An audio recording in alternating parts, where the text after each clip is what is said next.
My name is Christopher Willers, and in 2003, I was sentenced to 144 years in prison in the Commonwealth of Virginia for robbery. I was the driver, and this is my story.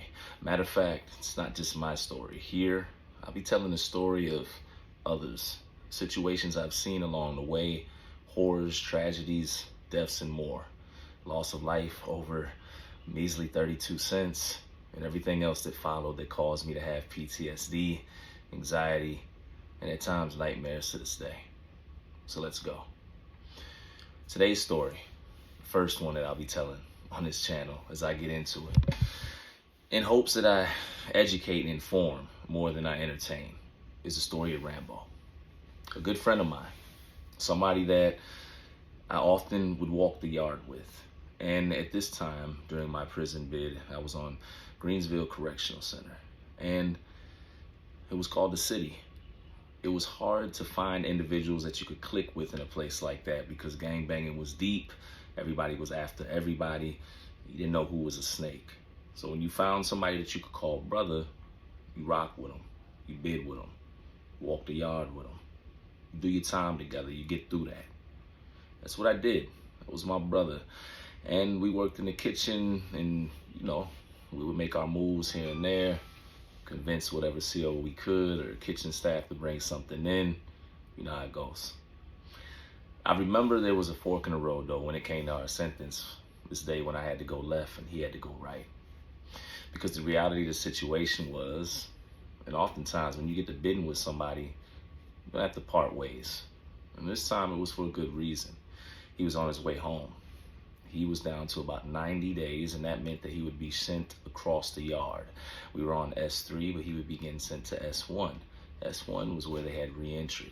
They would have the programs that were there to help get you ready to re-enter into society.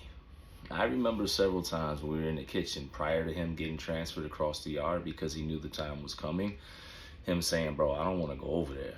Something don't feel right. Like, I just want to finish my time here. I'm good here. I'm doing my bid. I'm working in the kitchen. I'm straight." And I felt them. But at the same breath, I know I had to tell him, like, bro, you have to go across the yard as part of the process, and you don't want to get a charge for refusing to move and end up going home later, rather than sooner. But then again, maybe he felt something. Maybe he knew something that was on the horizon that I didn't. I guess to this day, I'll never find out. I remember, Rambo was an individual that didn't mess with nobody. He stuck to himself, and he wasn't clicked up. He was a lone wolf, if you will. And people often ask me when it comes to doing prison time, do you have to join a car? Do you have to be in a gang? The answer is no. You can find a way to survive.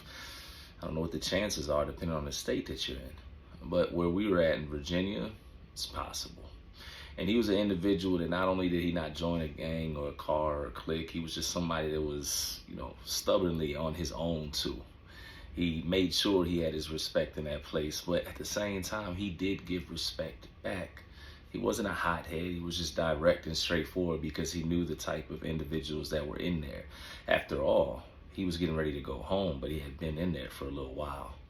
Maybe not as long as us, but long enough to know what the system was. And he was smart enough to not necessarily want to get too involved with it. There was something different about Rambo. There was something that said he was a leader. And still young, still finding his way. The occasional, argument with a CO, charge, etc., whatever. But it's to be expected.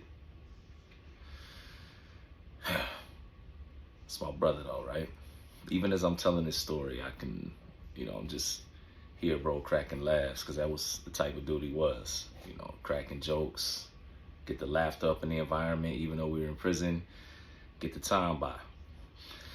The night before he was getting ready to move across the yard to the reentry dorm, we were sat there, we had made a meal, everybody got together, celebrating our brother going across the yard, getting ready to go home. And I remember before that lockdown that night, him saying to me again, "Bro, I don't know if I want to go over there, it just don't feel right." And I can tell you to this day now, when somebody tells me it doesn't feel right, it sticks to me and I pay attention to it well. Eventually the morning came when he had to move over there, and Reluctantly, he looked at us and the rest of his homeboys that he was bidding with, and he's like, man, I got to go. And we was like, bro, you got it. We rooting for you, my dude. You get to go home before us. That's a beautiful thing, man. Somebody got to go because we ain't getting there no time soon. So he went and took his stuff, went across the yard, and we received a kite back that first week. And he said, man, it's all right over here. I'm finding my way. I got me a little job doing the floors in the pod. I think I can make it. Now, I have to mention that the reason he had some anxiety was, ironically enough, for Greensville to be a level 3 prison, you would think that the reentry side would be calm because everybody's getting ready to go home. But for whatever reason over there was still a level of violence. Maybe it's because the anxiety's up when it comes to these reentry dorms. Maybe it's because individuals are just full of whatever and they don't know how to properly channel it to get it out, and it's bottled up to the point that they just have to let go of that anger or frustration, whatever, prior to them going home. I don't know, but it goes down over there, and he knew that. There was also some things going on because one of the gangs was over there extorting everything, and when I say everything, I mean literally. Not now for everybody, it wasn't like that, but depending upon the individual, or if you got into it with somebody over there, they could try to tax you. And they were attempting to tax everything from the showers to the kiosks to the phones, everything. And although I told him, I said, bro, you don't have to worry about nothing like that. He said, I know, bro, but I'm just saying, if anybody gets in my way, I'm going home. Can't nobody stop me. Another thing I got to mention is they called him Rambo for a reason. He was a humble guy, never caused fights. But the few times when it did go left, you could see why they called him Rambo. He was a one-man army, young and could thump. He could throw them hands, and I would say it was even better. He didn't necessarily grab for the blade like most guys would. Maybe it was an honorable, admirable thing. Maybe it was the old school in him, even though he was a younger guy. I don't know. Maybe he just didn't want to see somebody not make it home. And maybe that was it.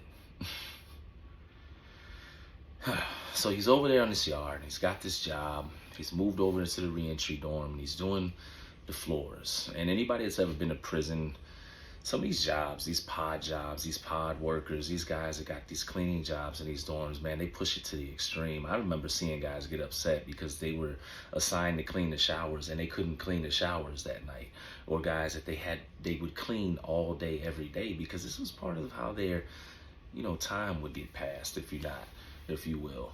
I would know individuals that would take their cells and they would decorate their cells to the point that they would look like small apartments with, getting paint, contraband paint from one of the maintenance guys, repainting the walls, putting up pictures. They don't put wax over them on the wall to make them, look nice and glossy. They don't wax their floors. I done even seen guys take wet brown paper bag and put it on their desk and chairs and wet it with coffee and make it look like wood grain on the metal after they put wax over it. Guys put in work to get really intricate when it comes to their cells and what they got going on in there.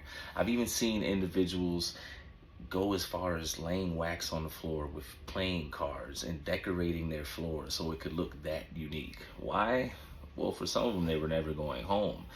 For some of them, this was their home, whether it was temporary or not. And for some of them, they were just trying to impress the ladies, the COs, when they walk by. That's what guys do when they're doing time sometimes. And Rambo was assigned to the pod floor job. The pod floor job is a pretty prized job in prison. It's high paying by prison standards, I guess. Where I was at, it was a 45-cent job, 45 cents an hour. And he was given this job. And part of his job was not just to wax and buff the floors in the pods and in the hallways and the stairwell, not the stairwells, but leading up to the stairwells, etc. Was also to strip the floors and redo the wax when needed.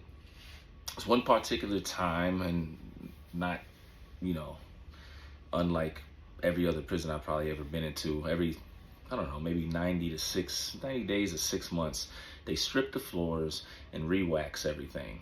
It's part of just general cleaning or whatever for the prisons. And this particular time, it was time for them to strip the floor, the wax of the floor in the dorm that he was at, in re-entry, and put the wax back down. Now, the proper procedure because I used to have one of these jobs in the dorm, is when you're stripping the floor in the pod, you put a towel down in front of each individual cell door so no stripper goes up underneath their cell door, because as I stated, some of these guys have taken the time to put wax on their floor and make it look really nice, even though it's a prison cell. They take these things serious. And during the process, Rambo must have either forgotten or the towel had moved in front of an individual cell. The individual cell was nicely done. The floor was nicely waxed with decorative cards or whatever he had done in there. This was where he had been for quite some time. He was working over there in a reentry dorm and had lived there over in the reentry dorm before it even became a reentry dorm. And if you've been to prison, you've seen guys that are still in certain dorms or pods, even though they've changed the programming, but they're just good with the wardens or the unit manager, whatever it is, so they keep them there. Well, as Rambo was stripping the floor, some of it ended up getting underneath the doorway. And what happened? Well, as the stripper hit the wax underneath the gentleman's doorway, it started to damage the wax in the cell. And the issue is, once part of your floor is damaged in the cell, well, then you really have to take it all up and redo the process again. And the gentleman that was in the cell came out, one of the Muslim brothers, and he had got into an verbal altercation with Rambo at first, asking him, "Hey man, don't you know what you're doing? You got wax on, stripper underneath my floor. You messed my floor up." And Rambo calmly said, "Yo, my fault. We got this. This is what was told to us because we asked, we did our recon, our homework. We wanted to know what happened to our friend." And even though he tried to diffuse the situation by apologizing, even telling the old head, he said, "Man, I'll bring you wax from, the closet, which is contraband, but you'll be able to get your floor back right or whatever." The old head wanted to push it. Now it was more than an argument. Now he wanted to, make an example of things. And he decided to take it upon himself to try to fight Rambo over the floor, because now the verbal altercation it became into a physical altercation. It had escalated. Rambo was cool at first, but as the old timer kept yelling at him about the floor, eventually Rambo started to yell back. The old head put his guard up. They began to fight. Remember, Rambo's a one-man army, and he dusted him off that day. As far as we're concerned, and we'll always tell the story, he was undefeated behind those walls. The old head, his cell partners, homeboys or whatnot, they had got him right, got him back in the cell, cleaned him up. And sometimes, especially when it's just with the hands, believe it or not, the beef gets squashed. It doesn't continue. Guys can talk about it. Sometimes you got to pull in some of the big dogs from the cities or here and there and get them involved in order to make sure nothing else happens. Sometimes a guy will agree to move out the door, whatever it is. Sometimes we de-escalate our own manners when you're in there. Sometimes prison politics work themselves out. But in this case, the old timer couldn't take that he had got beat up in front of his peers in the dorm. He was somebody that had been doing time or was respected and had a reputation, and he basically got mopped up by Rambo. So the next morning, as Rambo was coming down the stairs, Rhett, old head, snuck him. There's no argument, no fight, no heads up, no warning. He snuck him. When I say snuck him, he didn't snuck him with his hands. He snuck him with a piece of steel. Rambo didn't make it. When he got hit, he got hit. He went down. And when they found him, well, the COs found him underneath the stairwell. Rambo lost his life, yes, over wax stripper getting on somebody's floor, but more importantly, I guess, he lost his life over nothing. People hearing this story will say, well, it must have been a pride thing, or it was over respect, or whatever it is, and maybe it was so, but ultimately, the initial act that caused it was stripper on somebody's floor. Countless people I know will never go home because of cents to a dollar, things that mean nothing at all. So at the same time, people are going into the prisons over nothing. Some people are never making it home from those prisons over nothing. More stories coming soon. Peace.